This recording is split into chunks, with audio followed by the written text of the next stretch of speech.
All right, I guess that one will be done in 2 pieces. Refer to the prior video if you want to see a Windows factory reset and a bunch of talk.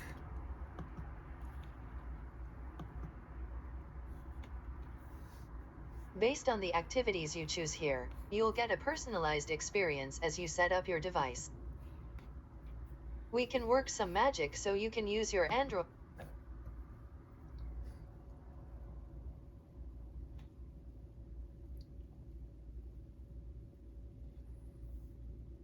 With Xbox Game Pass, you can play a live. Hey, look, that's me, Cortana.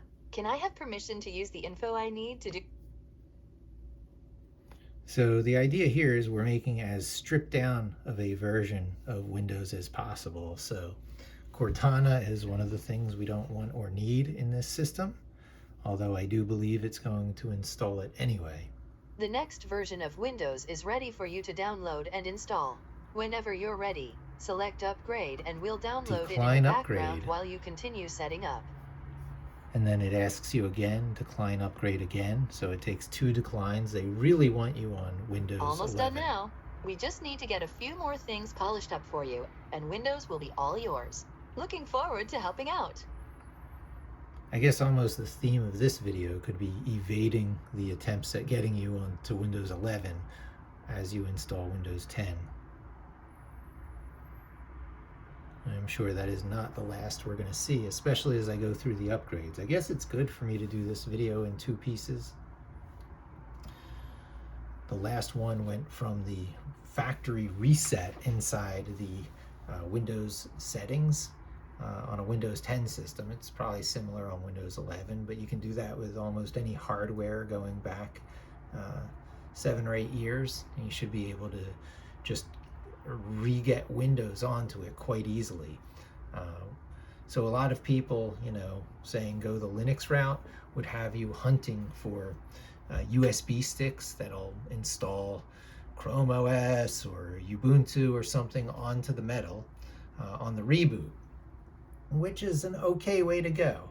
However, it can be a little intimidating completely going to a new environment. And then there's also the argument said to be keeping sharp on professional fronts, on all professional fronts.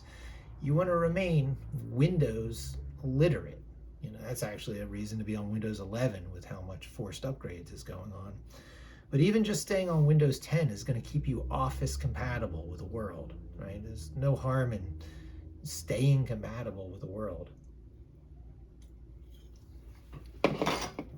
Especially since Windows is, a Linux hosting platform now.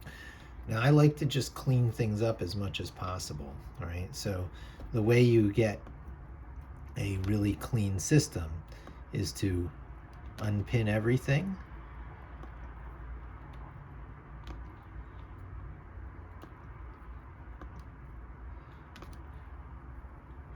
Get rid of the search bar.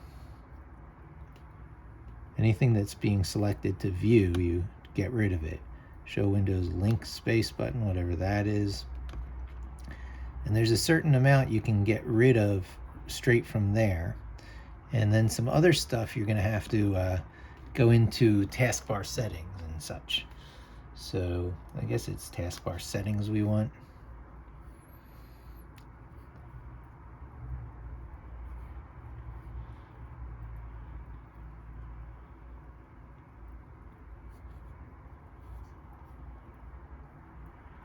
Select which icons on the taskbar. I guess network and volume we can keep on, but we're going to hide them.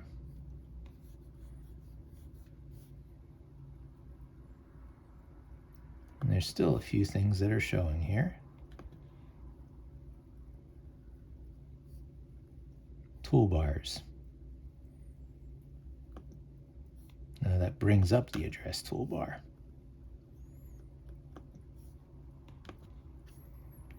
News and interests, turn off. That gets rid of that annoying one. These here are kind of nice to have. you know, see if you're on Wi-Fi, see your speaker status, but you can drop them in there. Now we want to turn off clocks and notifications in the search bar.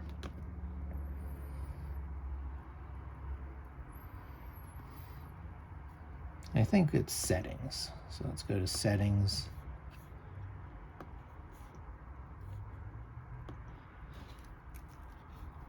It's probably under display, system, display.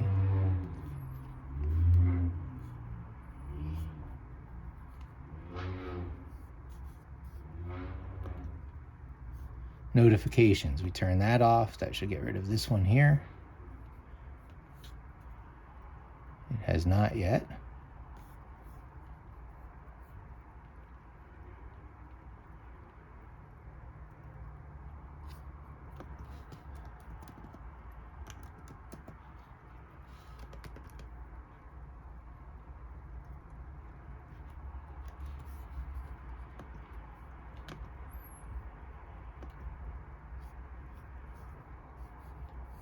It's got to be in here. Turn system icons on or off. There we go. We get rid of the clock. Ah, it's called the Action Center. There we go. Now all we have left is the search bar. That's not one of these. You can turn off that. Location off. Input indicator off. All right, that's good there. Now the last one is search. That must be one of these, right? I just missed it. There it is, search. Hidden. Okay. That is a stripped down system. In fact, there's really just one last thing here to make this so that you don't have to look at any distraction at all.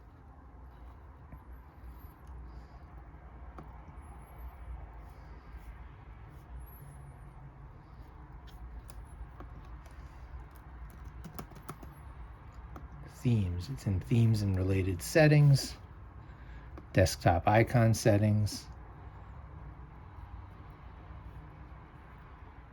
unchecking recycle bin, apply. And now our last distraction is gone. There is a nice clean system. I should almost end the video there, but I'm just going to make it 2 pieces. Oh, there's more. There's more.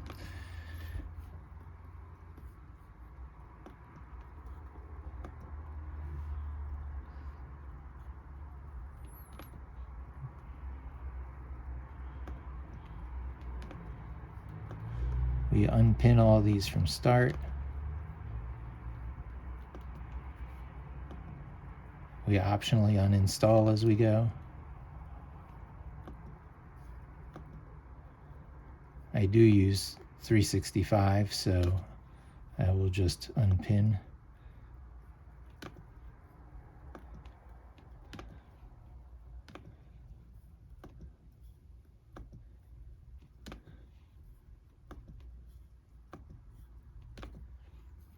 Even Windows 10 is so full of all this commercial stuff.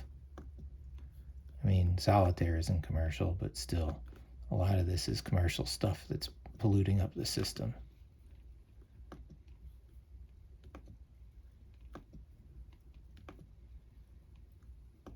All right, so that's empty. And now this is still a little bit noisy when you hit this start bar.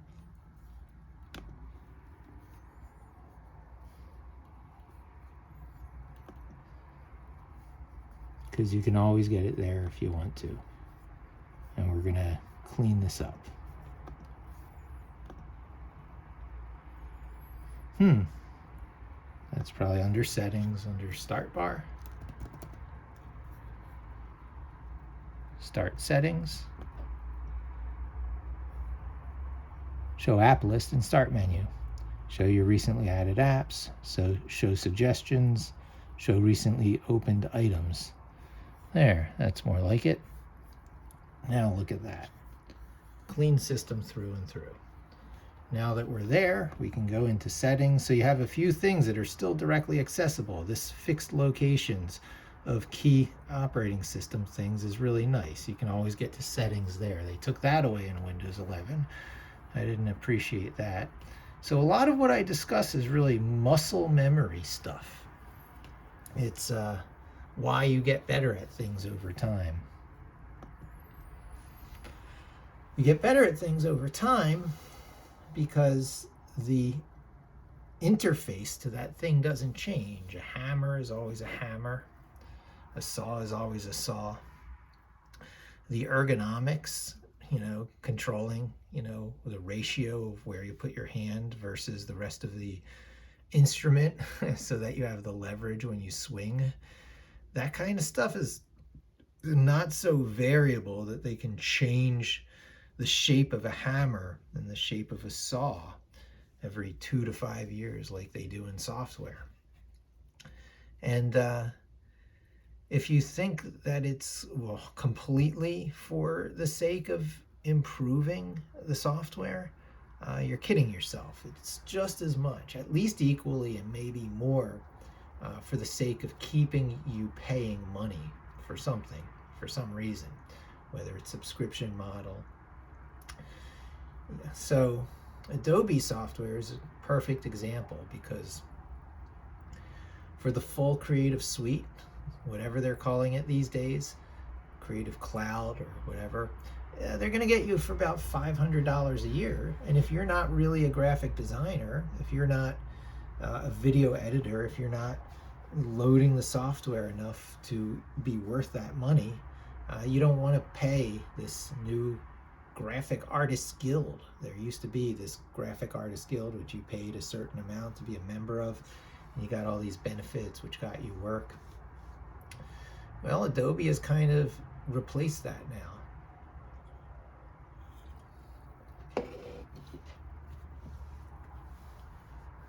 And if you don't want to pay, you don't get to play, at least not with the software that's going to, arguably be a great experience. Maybe not the best, but certainly a good one. That's going to be keeping pace with modern expectations of background removal, automatic, traveling mats and stuff like that. And the best keywords on your resumes, certainly. It's good to put Photoshop and Premiere on your resume. However, Blender couldn't hurt either. So there's software in the free and open source world that gives you a lot of the editing capability of Premiere. And certainly for Photoshop type work, there's GIMP, but who wants to put GIMP on a resume when you could put Photoshop? Same with structured graphics, if it's even a thing anymore. I think it's been absorbed maybe into Adobe InDesign or something like that, but we used to have this thing called Illustrator for structured graphics. And in the free and open source world, that's Inkscape.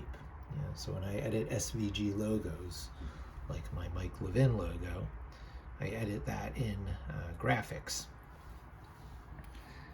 All right. So I guess it's downloaded everything. Oh, it's installing. It just says 0% there. Downloading, installing, stuck at 0%. This one says pending install, pending install.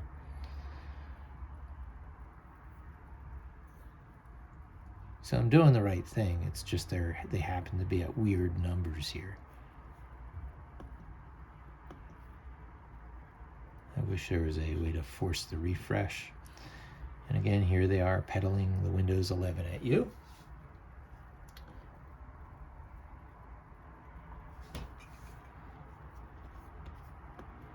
So it's not just that first half hour to do the reset. It's at least an additional half hour. So far it's been about 15 minutes, but this will get to a half hour before our service packs are all installed. Cumulative updates. What are they calling them these days? Cumulative update. Malicious software removal tool. Oh, and there's one which is an update for Windows to get to 22H2. That's actually an important one. So for the Windows subsystem for Linux, WSL, the Linux stuff, for the Linux stuff we're doing, there are a bunch of features that you have to be at least on this version. So we're going to have to allow some installs which are themselves almost like complete window installs, but that's what you have to do when you reset your system. It doesn't reset it to the latest, it resets it to, you know, some older version.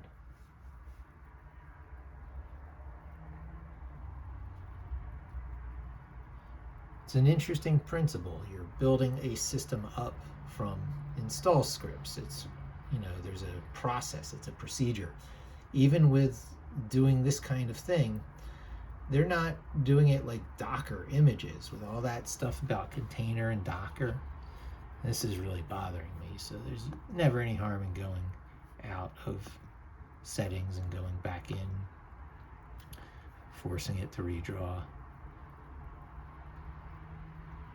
Oh, so that is saying pending, and this one is saying installing and is stuck at 0%, but that's the malicious software removal tool. So I'm not going to get hung on that. Since this one has switched to pending install, I'm going to do a restart.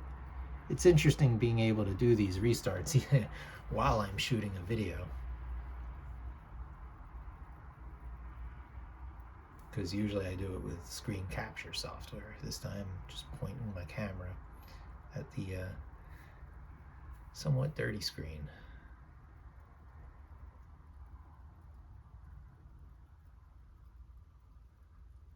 I'm revealing my secret of having the blue screen behind me. I chose blue instead of the other side, which is green, because the blue Windows background, if it was going to illuminate my hair.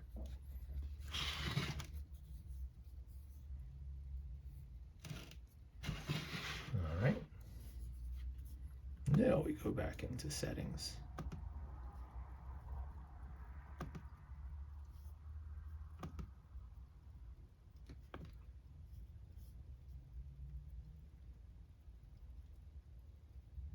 Oh, at least we got some numbers changing. That's good.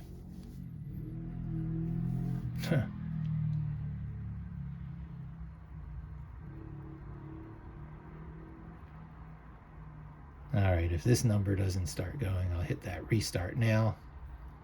Ah, there it goes. And again, that's an important one. 22H2. This one is for 22H2 as well. However, it's just the .NET framework. This is not nearly as important as this. Sometimes I would try and keep the .NET framework out of minimal Windows installs. In fact, I haven't even removed nearly as much software as I probably could or should. In fact, we can go into how to remove software while these installs are happening and just see if there's anything to yank out of there after a fresh install. It's interesting to see. I think it's system, right?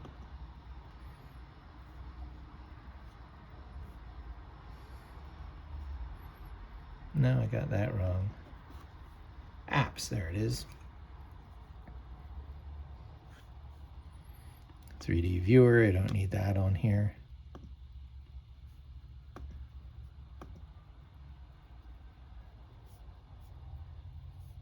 Cortana, it'd be nice if we could uninstall it, but it's ghosted. See that? Isn't that funny? We look for just the real, you know, space wasters. Bloat. Mixed reality portal. I don't think I need a mixed reality portal. Paint 3D.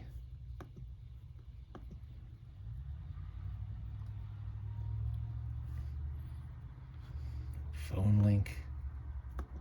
Can't uninstall that. That's interesting. Skype we don't want. Although as far as Microsoft software, if you were a Skype user, you would certainly keep that. The reasons to keep a Windows host at all is for your familiarity with all this stuff.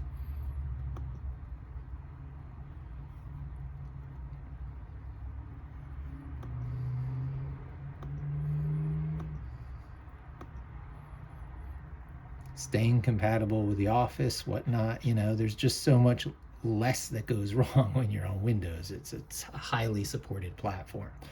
One of the biggest companies in the world supports you. So it's you know, You don't have to go to Linux on the hardware. It's nice. You should at some point in your life.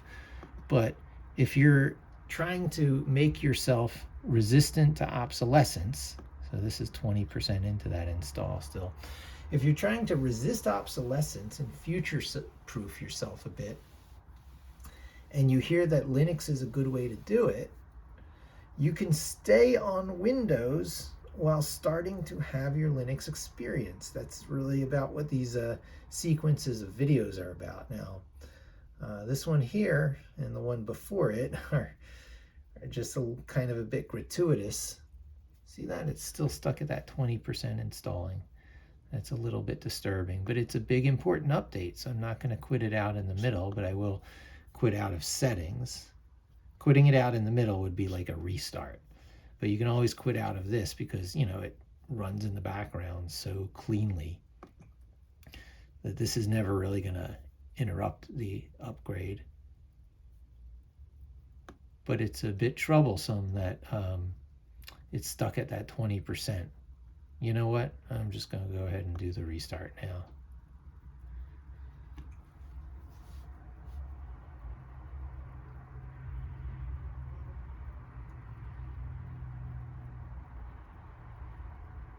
Let's see what happens.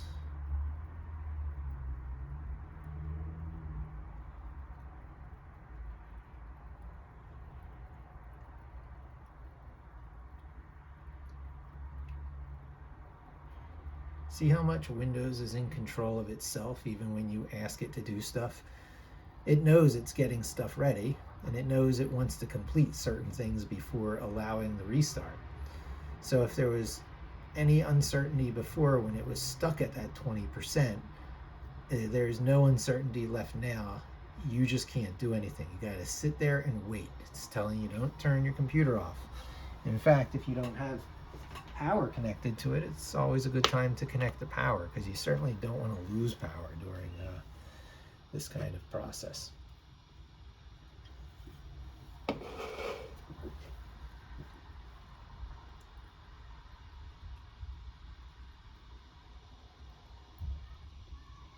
All right, so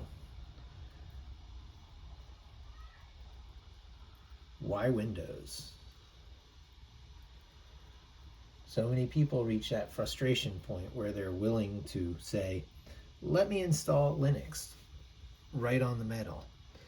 Now, if you have a machine like this, it came from Microsoft. Well, first of all, it's not so easy because they rigged the hardware to try and start a Windows install. And then if you do get it to install, you've got all these driver issues. Does it support this? Does it support that? This has a touch screen. Think about the work that Microsoft put into making sure that the touch screen continues to work well under all different software, under all these different conditions.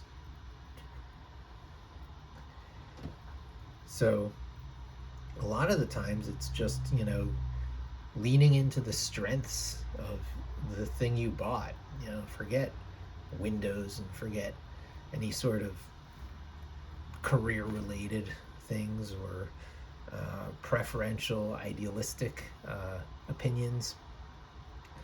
You just lean into the strengths of what you bought. You paid for it.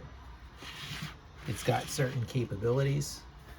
You know, get the capabilities you paid for. All that was included in the cost of buying this thing. And you're going to have less driver problems. That would be a good example. It's mostly about drivers. And when you want to play games and stuff, you can still, you know, install the games directly. You know, if it's a web-based thing like Steam or Origins from Electronic Arts, all that stuff is going to work. You'll be able to play Sims 4 without weird issues. So there's a lot of reasons to keep your, quote, your host operating system as Windows, and to run Linux as a subsystem.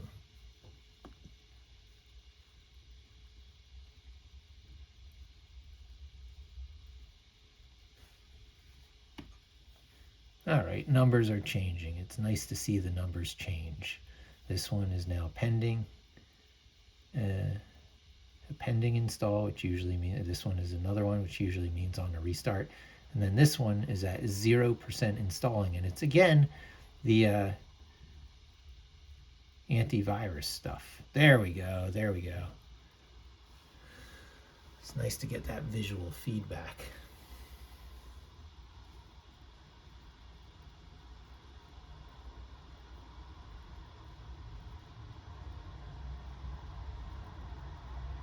All right. Restart. This video is up to about 25 minutes, so it looks like between that last video and this video, it'll be about an hour process to nuke the place from orbit. It's the only way to be sure, you see. We're just making a fresh install of Windows 10. We're resisting the Windows 11 upgrades.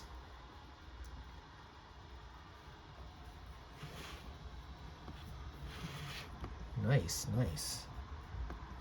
Another check of settings.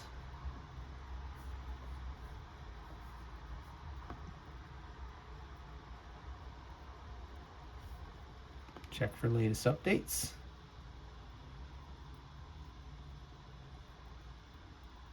Haha! Completely updated. So I guess I would just stop the video there and make it the, well, yeah, this is about a half hour, so I'll do that and I'll start the next video in this style, which covers this last little bit of getting WSL installed.